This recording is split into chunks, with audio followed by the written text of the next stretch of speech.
everyone. Today I want to teach you a new flexible game called Bump.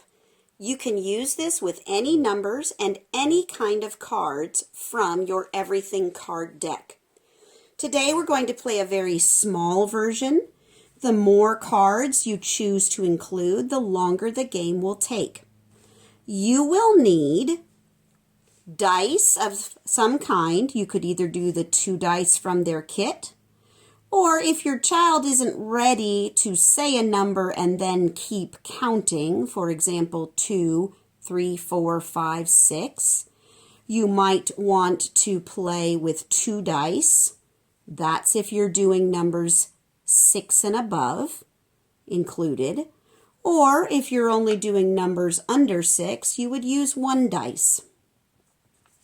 So, you also need a stack of pennies or some other kind of counter. One person playing the game will choose to be heads, and one person playing the game will choose to be tails. In Bump, the idea is to bump your opponent's marker off of the game board. So, here we go.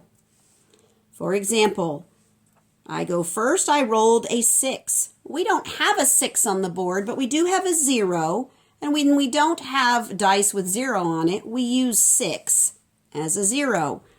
I'm going to be heads, so I'm going to put that on the 0 card. And then my partner would roll. My partner got a 1.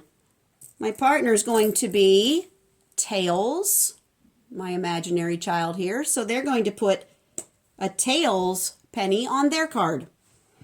I roll again. I got a 3.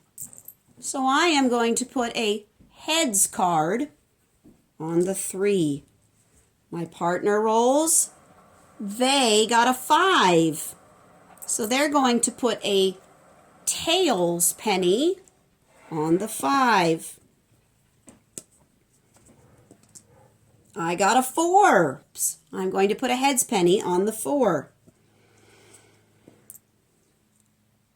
They got a 4. And now is where the fun begins.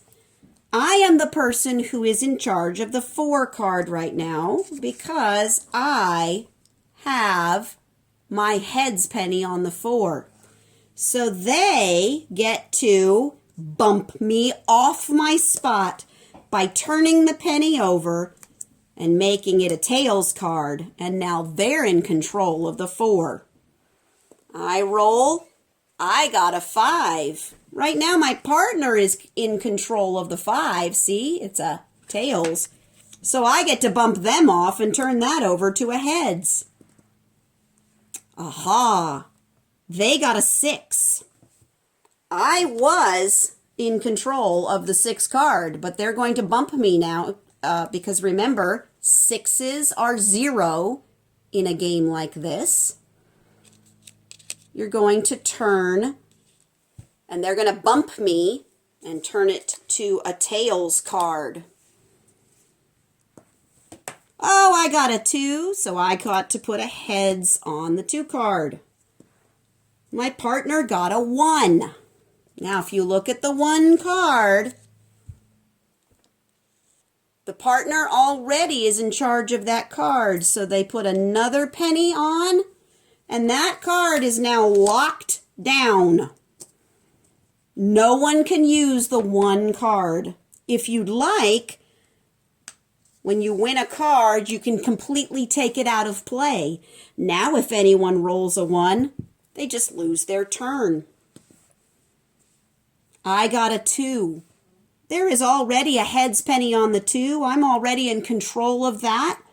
So I get to lock that card down with another heads card. I can leave it there and you know it's locked down with 2 pennies, or I can remove it from the playing board. They roll. Oh, my partner got a 2, but I already won the 2 cards, so they lose their turn. I roll. I got a 6. Remember, in games that are 0 through 5, the 6 is what we use as the 0, and we tell them we're just going to pretend that that's a 6. I'm going to bump my partner. It's on the tails side, and that's my partner's So I'm going to bump it back to heads. They roll. They got a 5. I'm in control of the 5s card right now with my heads. They're going to bump me and turn it to tails. I got a 4. They're in control of the 4 card. I'm going to bump them and turn them back to my card, to a heads card. I got a 3. I'm in control of the 3 card. I've already got that. It's on heads. So I get to put another heads penny on there, and I've locked it down. You can either leave it on the board or you can slide it out of the way. Oh, they got a 1. They already have the 1s card. It's no longer in play. I got a 4, and I'm in control of the 4s card, so I get to put down another heads penny, and I've won that card. They got a 4. It's out of play. Let's try that again. I got a 1. It's out of play.